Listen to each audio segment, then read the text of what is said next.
स्वागत है आपका। मैं हूं आपके साथ रंजना सिंह राठौड़। बुलेटिन की शुरुआत करेंगे। उत्तराखंड में 8 फरवरी से स्कूल खोले जाएंगे। आपको बता दें, स्कूल खुलने के लिए सरकार ने एसओपी भी जारी कर दी है। स्कूलों में कोविड प्रोटोकॉल का पालन किया जाएगा। साथ ही स्कूल खोलने से पहले सैनिटाइजेशन किया जाएगा।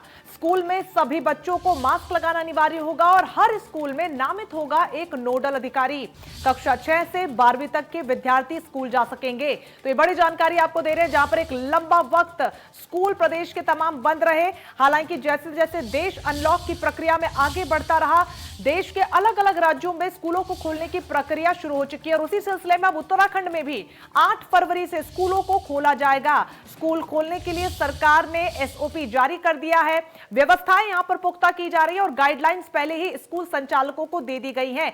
ऐसे में सोशल डिस्टेंसिंग का ख्याल रखना बेहद अनिवार्य होगा और जो तमाम छात्र एंट्री लेंगे प्रवेश बिना मास्क के उनको नहीं दिया जाएगा। केंद्र सरकार द्वारा लाए गए कृषि कानूनों के मसले पर शुक्रवार को कृषि मंत्री नरेंद्र सिंह तोमर ने राज्यसभा में अपनी बात कही। कृषि मंत्री ने कहा कि भारत सरकार लगातार किसानों से बात करने में लगी हुई है। नरेंद्र सिंह तोमर इस दौरान विपक्ष पर जमकर बरसते हुए नजर आए। उन्होंने कहा कि खेती पानी से होती है, लेकिन सिर्फ कांग्रेस ही है जो खून से खेती कर सकती है। किसान आंदोलन पर नरेंद्र सिंह तोमर ने कहा कि विपक्ष सरकार को किसान आंदोलन के मुद्दे पर घेर रहा है और तीनों नए कानूनों को काला कानून बता रहा है, लेकिन इन कानूनों में काला क्या है कोई ये भी बताए। कृषि मंत्री बोले कि नए एक्ट के तहत किसान अपने सामान को कहीं भी बेच सकेगा और अगर एपीएमसी के बाहर कोई ट्रेड होता है तो किसी तरीके का टैक्स भी नहीं लगेगा।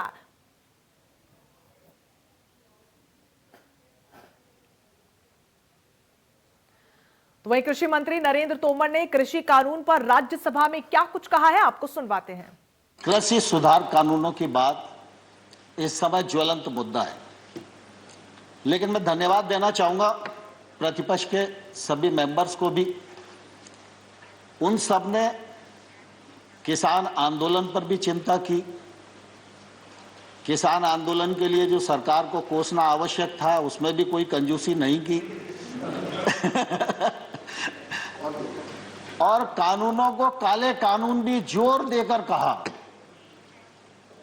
लेकिन मैं आजाद साहब और आनंद भाई आपको बताना चाहता हूं कि मैं किसान यूनियन से भी 2 महीने तक यही पूछता रहा कि कानून में काला क्या है, एक मुझे बताओ तो मैं उसको ठीक करने की कोशिश करूं। लेकिन मुझे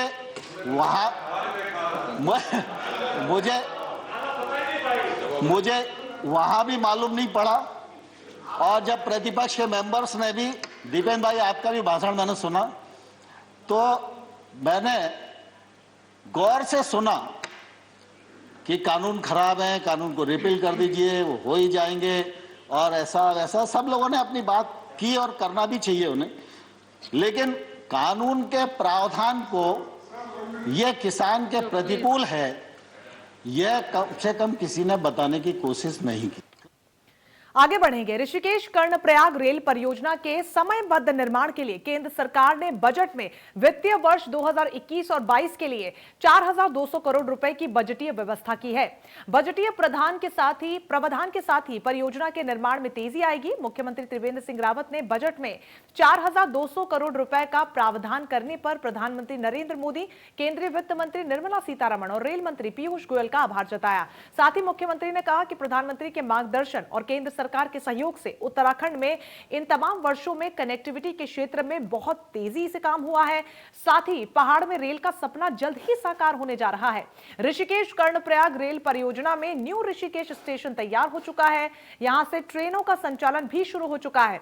बाकी जगहों पर भी तेजी से काम चल रहा है और इसी साल बजट में प्रस्तावित 4,200 करोड़ रुपए से परियोजना टाइम फ्रेम में पूरी की जा सकेगी।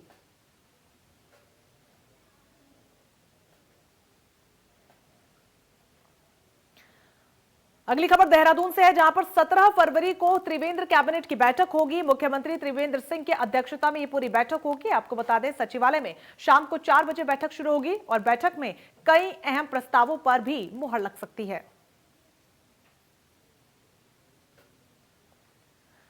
तो ये उत्तराखंड के शहरी विकास मंत्री मदन कौशिक ने कहा कि राज्य में कई बड़े शहरों में मास्टर प्लान पर काम किया जा रहा है, जिसमें जोनल प्लान की स्थिति तक काम हो चुका है। साथ ही जल्द ही उत्तराखंड में सुनियोजित विकास का खाका भी तैयार किया जाएगा।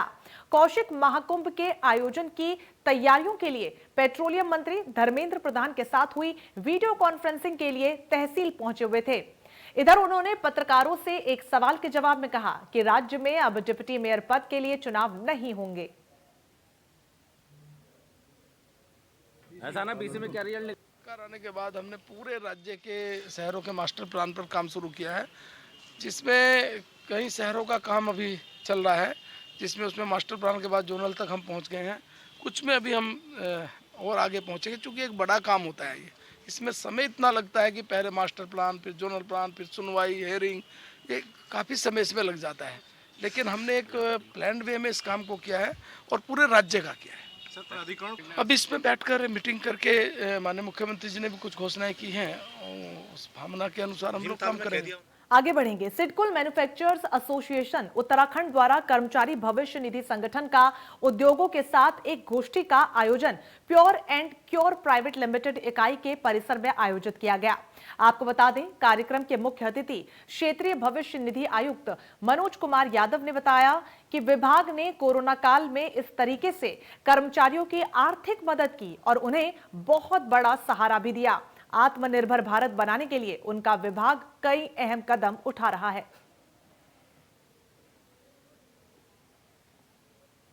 कोविड में हम लोगों ने प्रयास किया वेबिनार के थ्रू इंटरेक्ट करने की अपने एम्प्लॉयर से, अपने जो सिडकुल मैन्युफैक्चरर्स एसोसिएशन था उनसे, लेकिन एक फिजिकली मौका मिला जब बात करने का, तो इसका एक इम्पैक्ट आप देख रहे हैं। लगभग 100 के आसपास लोग इसमें आए और सबने अपनी क्वेरीज रखी, अपनी जो प्रॉब्लम्स थी उनको हमसे साझा किया और हम लोगों ने प्रयास किया कि उनकी जो समस्याएं हैं उनका जवाब दें और उनको जो नई स्कीम्स हमारी आ रही हैं उनके बारे में सारी जानकारी दी जाए, उनकी समस्याओं को दूर किया जाए। टेक्निकल प्रॉब्लम्स भी है अगर कोई, तो उसको भी हम सॉल्व करने की कोशिश कर रहे हैं। बहुत ही उत्साहवर्धक हमें यहाँ पे रिस्पांस मिला है और हम इस सिलसिले को आगे बढ़ाएंगे और ये प्रयास करेंगे कि ऐसे इंटरेक्शंस हमारे और बढ़ें और हर महीने ऑलमोस्ट एक वेबिनार हो या फिजिकल एक हमारी मीटिंग होती रहे। तो अभी जो आत्मनिर्भर भारत जो योजना घोषित की गई है, इसके बारे में चर्चा थोड़ी डिटेल में हुई कि जो नए एम्प्लॉय हैं या जिन्होंने नौकरी खोई थी उनको भारत सरकार की तरफ से जो सब्सिडी दी जा रही है प्रोविडेंट फंड कॉन्ट्रीब्यूशन, उसकी जानकारी दी गई कि कैसे एम्प्लॉयमेंट जनरेट किया जाए और एम्प्लॉयमेंट जनरेशन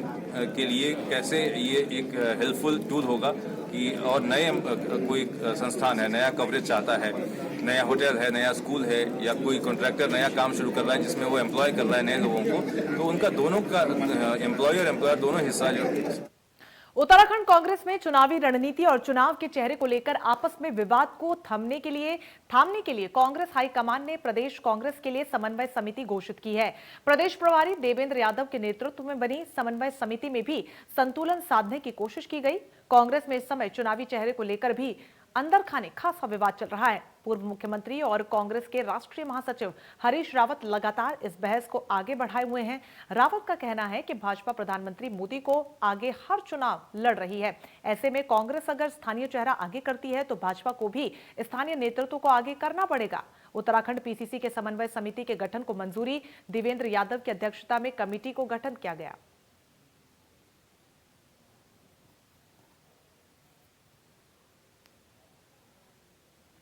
उत्तराखंड के कृषि मंत्री सुबोध उनियाल ने विधानसभा स्थित सभागार कक्ष में खाद्य प्रसंस्करण नीति के संबंध में विभागीय समीक्षा बैठक की। मंत्री सुबोध उनियाल ने बैठक में कहा कि राष्ट्रीय खाद्य प्रसंस्करण मिशन योजना से संबंधित रिपोर्ट 1 सप्ताह के अंदर प्रस्तुत की जाए। राष्ट्रीय खाद्य प्रसंस्करण मिशन योजना के अंतर्गत 8 यूनिट प्रस्तावों पर विचार विमर्श किया। राष्ट्रीय खाद्य प्रसंस्करण मिशन योजना उत्तराखंड राज्य में अप्रैल 2012 से क्रियान्वित थी, जिसे 2015 में बंद भी कर दिया गया था। यह प्रकरण बहुत दिनों से विचाराधीन के रूप में लंबित था, जिसके चलते निवेशक हतोत्साहित हो रहे थे। अब इसे पुनः शुरू करने के लिए सरकार ये निर्णय लिया है। 2015 में भारत सरकार ने ये योजना बंद कर दी और राज्य सरकारों को लिखा गया कि आप इन्हीं गाइडलाइंस को अपने स्तर से निस्तारित करें जो योजना इस पीरियड में लगी थी भारत सरकार की योजना आने के बाद, और जिनको इन योजना का लाभ नहीं मिल पाया था उनको राज्य सरकारों को भारत सरकार के निर्देश थे कि इनको अपने स्तर से इनका निस्तारण करें। ये ऐसे 8 योजनाएं हमारे राज्य में थी, जो 8 योजनाएं। आगे बढ़ेंगे। डीजीपी अशोक कुमार ने देहरादून जिले की कानून व्यवस्था को लेकर समीक्षा की है। डीजीपी पहले फायर सर्विस सेवा के ऑफिस पहुंचे और यहां पर DIG Garhwal Neeru Garg, DIG fire service Mukhtar Mohsin, SP city Sarita Rawat की मौजूदगी में फायर ऑफिस का निरीक्षण किया, जहां पर उन्हें सलामी भी दी गई। फायर ऑफिस का निरीक्षण करने के बाद डीजीपी पुराने डीआईजी दफ्तर में पहुंचे। दफ्तर में निर्माणाधीन नवनिर्मित बहुमंजिला भवन का जायजा लिया। इसके बाद 112 सेवा कंट्रोल रूम का निरीक्षण करने के साथ ही जिले की कानून व्यवस्था के बाबत बैठक कर पुलिस अधिकारियों को जरूरी दिशा निर्देश भी दिए। हमारी ऑपरेशनल यूनिट्स हैं उत्तराखंड पुलिस की, और उसकी ऑपरेशनल एफिशिएंसी बढ़ाने के लिए मैंने इनको विजिट किया है। और जो फायर स्टेशन है हमारा, वो भी 112 से लिंक हो गया है। जो फायर स्टेशन 101 पे कॉल करते हैं लोग, वो भी हमारा सेंट्रली जो पूरे प्रदेश का 112 है, 112 कंट्रोल रूम उससे लिंक हो गया। कोई भी कॉल वहाँ आती है, वहाँ से वो संबंधित जनपद के फायर कंट्रोल को जाती है। और अब खबर काशीपुर से, जहां पर आए नए आरटीओ अधिकारी अशीत कुमार ने दलालों पर शिकंजा कसना शुरू कर दिया है और लोगों से कहा कि जिसका काम है वो स्वयं आकर अपना काम करवाए। यदि कोई कर्मचारी काम को टालमटोल करता है तो वो आकर उनसे शिकायत करे, उनके खिलाफ कार्रवाई की जाएगी।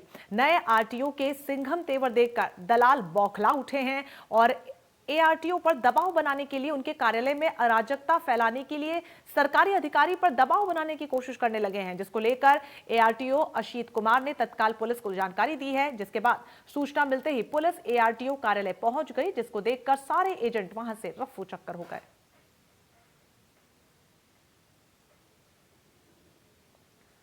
तो वही कोरोना महामारी के साए में हरिद्वार में आयोजित होने जा रहे कुंभ मेले में मेला प्रशासन ने स्वास्थ्य को लेकर व्यापक स्तर पर तैयारियां की हैं। इस बार कुंभ मेले में पिछले कुंभ मेले की तुलना में कई नई व्यवस्थाएं लागू की जाएंगी। कुंभ मेले में चिकित्सा एवं स्वास्थ्य की जिम्मेदारी संभाल रहे डॉक्टर अर्जुन सिंह सेंगर ने पत्रकार वार्ता करते हुए मेले में चिकित्सा व्यवस्थाओं के बारे में जानकारी दी।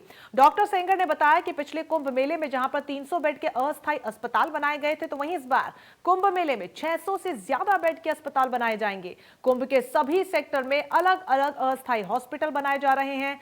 मेले के लिए नई एम्बुलेंस भी लगाई जाएगी और 108 पर कॉल करके इन एम्बुलेंस को बुलाया जा सकता है। कुंभ मेले में सकरी गलियों और भीड़भाड़ वाले इलाकों में पहुंचने के लिए बाइक एम्बुलेंस की व्यवस्था भी शुरू की गई है।